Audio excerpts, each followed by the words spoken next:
Hey everyone, welcome back to my channel. আজকে একটা নতুন ছোট্ট একটা ভিডিও এনেছি, যেটা দিয়ে তোমরা পুজো কোনো অনুষ্ঠানে ছোটো করে সাজতে পারবে নিজেরা। তো খুব সাধারণভাবে একটা অনুষ্ঠান বা পুজো পারপাস মেকআপ ভিডিও দেখাচ্ছি, তোমরা দেখতে থাকো অ্যান্ড বলো আমার সাজটা তোমাদের কেমন লাগলো। তো ফার্স্টে মাস্ট সেটা হচ্ছে মুখটা ভালো করে ক্লিন করে নেওয়া। তার জন্য তোমরা ক্লিনজিং মিল্ক ইউজ করতে পারো অথবা ফেস ওয়াশ দিয়েও মুখটা ক্লিন করে নিতে পারো। এরপর যেটা করা উচিত সেটা হচ্ছে একটা টোনার লাগানো। এখানে আমি বায়ো কিউকাম্বার টোনার লাগিয়ে নিচ্ছি, বায়োটিকের পুরো মুখে ভালো করে স্প্রেড করে নিচ্ছি।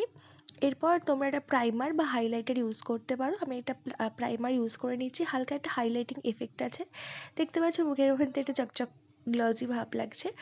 এরপর যদিও আমার আইব্রোটা প্লাক করাই ছিল, তা সত্ত্বেও আমি ছোটো ছোটো যেগুলো ফাঁক জায়গা থাকে বা কম চুল থাকে, লোম থাকে, সেগুলো জায়গাগুলো ফিল আপ করে নিচ্ছি আইব্রো দিয়ে। এরপর লাগিয়ে নেবো একটা কনসিলার।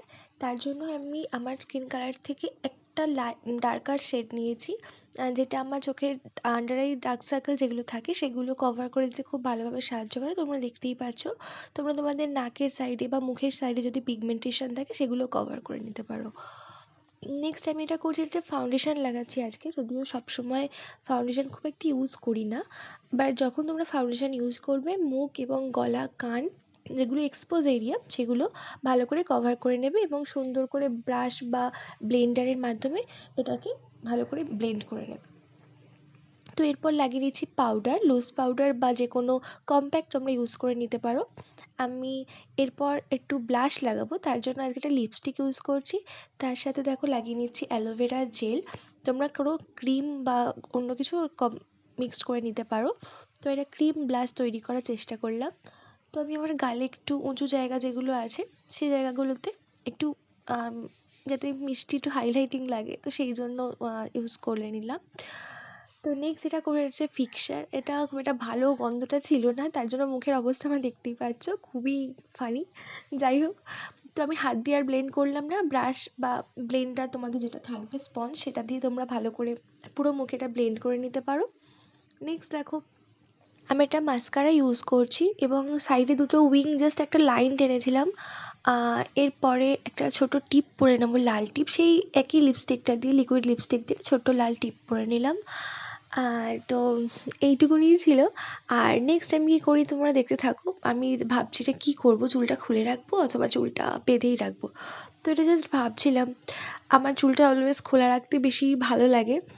তো এরপর ভাবলাম একটু কাজলটা লাগিয়ে নিই। তো বেশি খুব একটা ডিপ করে না, জাস্ট লাইট একটু লাইন টানার চেষ্টা করলাম। দেখো ওপর এবং নিচের পাতাগুলোতে জাস্ট হালকা করে একটা লাইন লাগিয়ে দিচ্ছিলাম, যাতে হালকা একটা ভালো লাগা থাকে। তো যখন খুব একটা মুড ভালো লাগে না, অনেক সাজতে ইচ্ছা করে না, তখন হালকা করে সেজে নিতে পছন্দ লাগে আমার। তো এটাই মোটামুটি এরকমভাবেই সাজছিলাম। নেক্সট আমি ভাবলাম যে কী গয়না পরা যায় আজকে। তো এটা ভাবতে ভাবতেই ভাবলাম একটা চেন পরি। তো সিম্পল কিছু সাজতে ইচ্ছা করছিল আজকে আমার। তো দেখো একটা চেন এবং লকেট।